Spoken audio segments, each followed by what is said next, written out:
Hello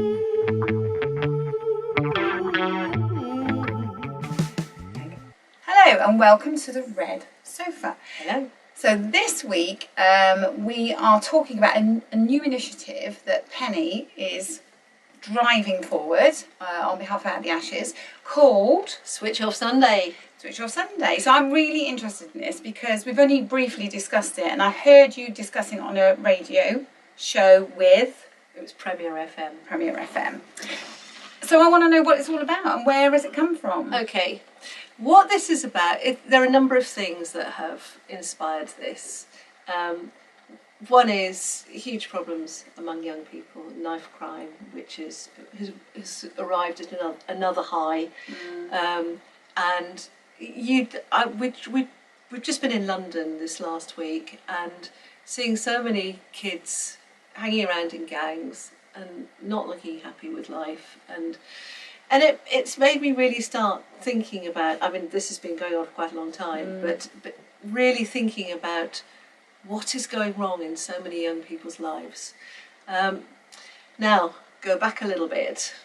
Before Christmas, back in November last year, we were invited to go and do a talk at a church up in Cheshire. Now, the gentleman that invited us was a chap called Mark Mitchell. And Mark Mitchell owns a car dealership. Now, he invited Kevin and me to go up, and because we were going to arrive on Sunday at about lunchtime, he said, come up, we'll take you to the Cheshire Grosvenor Hotel, and you can... He was going to be busy doing something else, but he said, I'm going to organise afternoon tea for you. So we went into this really posh hotel, had seriously posh afternoon tea, which, for the record, is my favourite meal. Afternoon tea is just such a great meal to go out for. And so we were pampered with sandwiches with the crusts cut off and indescribable little puddings. I don't know what they were, but they were quite delicious, and cups of tea. And we realised when we'd eaten everything in sight and definitely had no room for anything else that we had half an hour to spare before we were due to meet Mark again. Now, Mark had sort of left us there, and we looked out the door and there was a shoe shop. Kevin needed new shoes desperately, so we've got half an hour. Shot out, went into the shoe shop, bought a pair of shoes for Kevin, came back, great, we've got 10 minutes to kill, back in, sat and waited. Mark came down from his meeting and he said, did you have a nice tea? We had a lovely tea, thank you very much indeed. He said, saw my carrier bag. You been shopping? Yes. Shuffling feet, looking a little bit embarrassed. He said, on a Sunday? And we went, yes. Now, the following morning, he invited us into his garage. His car dealership, it's a 5-acre site, it's a big dealership. He sells 3 completely different breeds of car. And there's a big plastic sign out of the main entrance office that says, it gives you all the opening times for the dealership. So Monday to Friday, I can't remember what the times were, but it was something like 9 till 5:30 each day. And then Saturday, 10 till 4, Sunday, closed to be with our families. And that really struck me, because every Sunday they close to be with their families. To be with their families. Now, It doesn't happen these days, does it? It doesn't happen. No. And so there was, and that went further, because he had been dealer of the year for another car company that he was now no longer representing. They had sent out an initiative that every car dealership under their auspices was to be open every Sunday. And Mark said, I'm sorry, I'm not prepared to do that. And they said, well, you've got to. If you're going to be our dealer, then you've got to. And he said, I'm sorry, I'm not prepared to do that. It's a deal breaker. So this went backwards and forwards for a few months. Quite scary for Mark. A lot of pressure. Because a lot of pressure. And at one point, the UK head said, well, Mark, you don't have to be there yourself. You just need to make sure you've got staff there on a Sunday. Mark said, well, why should I make them do what I'm not prepared to do myself? It's even worse in a way, isn't it? So, the gist is, they went right to the line. Mark had to close on a Friday, making 30 staff redundant. And they opened again the following Monday with just one dealership. retook on the 30 staff, and off they went. Now they now have more than 100 staff, and they're a dealership for 3 companies. They are in Cheshire. While I was there, there was somebody who was from Scotland who had come all the way down to Cheshire to pick up his new car. And he said at the time, well, there are other dealers for this particular car up in Scotland, but I like to come here because this is a company that has ethics. Gosh, that spoke to me. Yeah. So, and then he told me another story, and that's, now he gets the best salesman at that company because this is the only company that the car salesmen know that they won't have to work on a Sunday. So he gets the cream of the crop. So his business is growing. Thanks very much indeed. But presumably it's not just the fact that it's not open on Sunday, but that's fantastic, is that he has that holistic approach to all his staff as well. I'm sure that's probably true. But there was a new salesman came up to him, having worked for him for a week, and he said, Mark, can I just shake you by the hand, please? Because I have just had my first Sunday lunch with my family in 8 years. Oh, how lovely.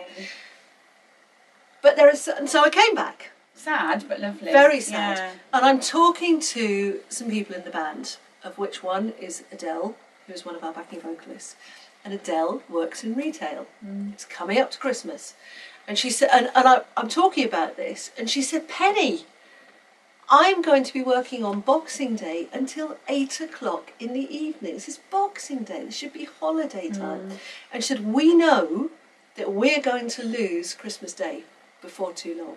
And funnily enough, I was shopping shortly before Christmas and I spoke to somebody about this. And she said, we know we're going to lose Christmas Day. We know that it's just going to become any other day. Yeah. Well, I didn't have a Christmas Day or a New Year's Day off for 7 years when I first joined the police, because there are obviously exceptions. Police is different, Yeah, nursing is different, being a doctor is different. But having said that again... But retail's not essential, is it? Retail is not essential. And there is such pressure. And the thing is, retail has very little power in its unions. And I don't want to get political here, but there are nursing unions, there are doctors' unions, which perhaps feel quite toothless at times. But certainly in retail, I was in retail once. I used to work for a big retailer. At that time, there were no Sundays worked. There were no bank holidays worked. So we knew that we worked jolly hard, but we knew that at that time we would get a break. Yeah. But now, Sunday is just the same as everything else. So now you have to have the same number of bus drivers as you do any other day. So we no longer is there skeleton staff. When I was a child in hospital, Saturdays and Sundays were skeleton staff. But everything is becoming such that everything has to carry on as normal, 7 days a week. There's no rest. There's no rest, no break. But and you notice it when you go abroad, because you and I went off to where did we go? I don't know. What are we talking about? France. Did we go to Germany? France? No, Germany. Anyway, we went abroad and to the continent, and and things were closed on Sunday. They just closed, and you just make sure that you're ready. That there's going to be no facilities. You plan for it. It's really not difficult. And Kevin and I now we'll have these coming home from church with, we haven't got any whatever for lunch. And we used to think, we'll just call in and just pick up, but we won't now. We absolutely will not. It is so easy to say, well, we either go without or we don't, and we won't order online on a Sunday. And it's not. I mean, Jesus said, Sabbath was made for man, not man for the Sabbath, and he's right. Therefore, if somebody breaks their leg beside you, you do get them to hospital. In that sense, Sabbath was made for man. However, for Sabbath to become totally ignored, meaning that everybody has to work at full pelt, continue. And I fully sympathise with the situations of doctors and nurses, the obvious one, fire brigade, etc. But if the rest of life wasn't running at 100%, even they would be able to have a slightly quieter time on Sundays. So, switch off Sunday. It might not only be a Sunday. If you are a doctor and, you have to work on Sundays, I'm imploring you to find another day or another evening to spend with your families. Our children need us desperately. And they, at 14, 15, 16, no child is going to admit that they need you. But they do. They need our company. They need us to be around, and they need us to be around saying, "You're okay. I love you. I think you're brilliant," and they need us wanting to be with them, even if they don't want to be with us particularly. Yeah. The fact that we want to be with them speaks a huge amount. But not just children, extended family, elderly parents. Well, this is the other thing about invite people around. It's that whole social thing is so important.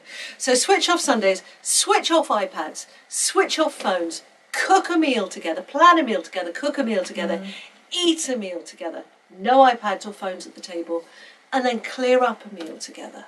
Try it. Try it. See what happens. Be interesting to see.